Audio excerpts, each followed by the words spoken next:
हिंदी भाषा सक्तीच्या विरोधात शिवसेना उबाठा पक्ष मनमाड शाखा उतरली रस्त्यावर। शासन निर्णय विरोधात जीआरची होळी करत केला निषेध। नाशिकच्या मनमाड शहरात हिंदी भाषा सक्तीच्या विरोधात शिवसेना उद्धव बाळासाहेब ठाकरे पक्ष मनमाड शाखा उतरली रस्त्यावर आणि त्यांनी छत्रपती शिवाजी महाराज चौकात शासन निर्णय जीआरची होळी करत निषेध केला। रद्द करा, रद्द करा, हिंदी सक्तीचा निर्णय रद्द करा। यावेळी संतप्त शिवसेना उद्धव बाळासाहेब ठाकरे पक्ष मनमाड शाखा पदाधिकारी कार्यकर्त्यांनी सरकारविरुद्ध जोरदार घोषणाबाजी करत हिंदी सक्तीचा केला निषेध।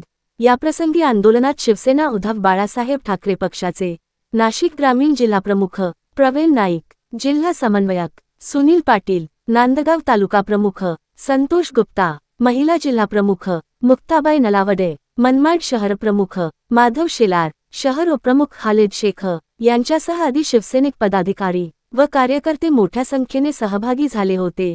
आवाज जनतेचा न्यूज मराठी, मनमाड।